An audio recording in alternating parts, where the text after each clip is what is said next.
వెంకటాపురంలో ఉండే సూరయ్య వ్యవసాయం చేసుకుంటూ జీవనం సాగించేవాడు. ఈ జీవితం మొత్తం తిండి గింజల కోసం గొడ్డులా కష్టపడటంతోనే గడిచిపోతుంది. అందుకే అంటారు పుడితే ధనవంతుడిగా పుట్టాలి అని. అప్పుడు కష్టపడకుండానే అన్ని కలకాడికి వస్తాయి. లక్ష్మి, నీ పొలం దాకా వెళ్ళొస్తా. రాములు జాగ్రత్తరా. ధనం ఉంటే అన్నీ కాళ్ళ వద్దకే వస్తాయి అని నమ్మే సూరయ్యకి లక్షాధికారి కావాలనే కోరిక బలంగా ఉండేది.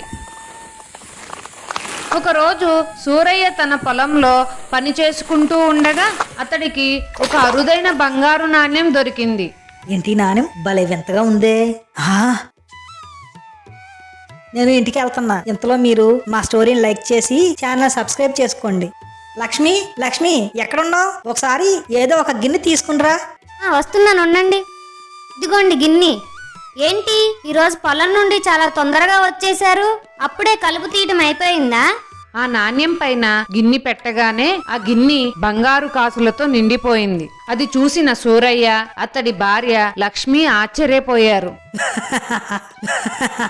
అదేంటండి ఆశ్చర్యంగా ఉంది, ఇలా బంగారు కాసులు పుట్టుకొస్తున్నాయి? ఇది మహాధన చక్రం మన పొలంలో దొరికింది. దీనిపైన గిన్నె పెడితే గిన్నె బంగారు కాసులతో నిండిపోద్ది. ఈ ధనచక్రంతో మన కష్టాలన్నీ తీరిపోయినట్టే లక్ష్మి. సూరయ్య ఆ నాణ్యంతో అనుక్షణం బంగారు కాసులు సృష్టిస్తూ తను ఎంతకాలంగా కలలు కంటున్నట్టుగా లక్షాధికారి అయిపోయాడు. ఏమండి, ఈ మధ్య పొలానికి వెళ్ళటం పూర్తిగా మానేశారు. రోజంతా ఆ నాణ్యాలతోనే గడిపేస్తున్నారు. పొలంలో పంట పాడైపోతుందో ఏమో, ఒకసారి వెళ్ళి చూడండి. నీకు మతిగాని పోయిందా లక్ష్మి? కావలసినంత ధనం మన చెంతనుంది. ఏది కావాలంటే అది కొనుక్కోవచ్చు. ఇక పైన ఆ పొలంలో గొడ్డు చాకరీ చేయాల్సిన అవసరం మనకు లేదు. అదేంటండి అలా అంటారు? ఎంత ధనమున్నా పొలంలో 4 గింజలు పండితేనేగా కడుపు నిండేది. ధనం మూలం ఇదం జగత్ అన్నారు. వినలేదా నువ్వు? ధనం ఉంటే అన్ని మన కాళ్ళ దగ్గరికే వస్తాయి.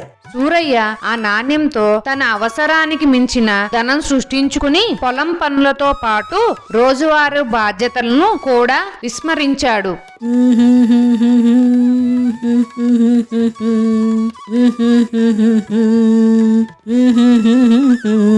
కొంతకాలానికి వెంకటాపురం దాని చుట్టుపక్కల ఉన్న గ్రామాల్లో విపరీతమైన కరువు వచ్చింది. ఆహార ధాన్యాలకు చాలా కొరత ఏర్పడింది. ఏమండి, ఇంట్లో బియ్యం అయిపోయింది. మీరేమో పొలానికి వెళ్లకుండా ఆ పంట మొత్తాన్ని ఎండబెట్టేశారు. ఇప్పుడు మన పరిస్థితి ఏంటి? ఆ మాత్రాన్ని కంగారు పడితే ఎలా? మన దగ్గర కావాల్సినంత ధనం ఉంది. బజార్కెళ్ళి బియ్యం బస్తా కొనుక్కొస్తా ఉండు. ఆహార ధాన్యాలకి కొరత వచ్చిందంట. మన వెంకటాపురంలో ఒక్క దుకాణంలో కూడా ఆహార ధాన్యాలు నిల్వలేవంట. అంతా అనుకుంటున్నారు. నువ్వేం కంగారు పడకు. అవసరమైతే 10 రెట్లు ఎక్కువ ధనం ఇచ్చైనా బియ్యం బస్తా తీసుకొస్తా.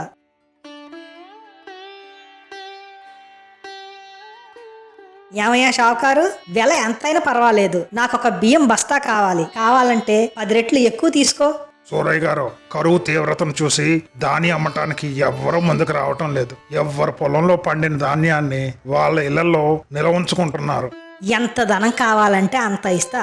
ఒక బస్తా బియ్యం కావాలి. ఇంట్లో బియ్యం మొత్తం అయిపోయాయి. మీరు 100 రెట్లు ఎక్కువ ఇచ్చినా కూడా చుట్టుపక్కల 100 గ్రామాల్లో ఒక్క బియ్యం గింజ కూడా దొరకదు. అయినా మీకు పొలం ఉందిగా, మీ పొలంలో పండిన ధాన్యం ఏమైంది? ఈ మధ్య పొలానికి వెళ్ళటం మానేశాను. ధనం మూలం ఏదో జగత్ అన్నారుగా.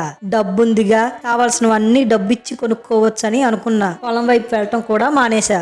అది ఒక నానుడి మాత్రమే సూరయ్య గారు. ఆలోచించండి, ధనం మాత్రమే మన ఆకలిని తీర్చగలదా? నువ్వు చెప్పింది నిజమే షావుకారు. ఇక ఈ కాస్తో నాకు అవసరం లేదు. కష్టపడి జీవిస్తా. అందుకే అంటారు, ధనం వచ్చిన తర్వాత కూడా బాధ్యతలు మర్చిపోవద్దని. అత్యాశతో అవసరానికి మించిన ధనం సృష్టించుకున్న సూరయ్యకి ఆ ధనం పట్టెడన్నం పెట్టలేకపోయింది. ఇలాంటి మరిన్ని వీడియోస్ కోసం లైక్ చేయండి, సబ్స్క్రైబ్ చేయండి.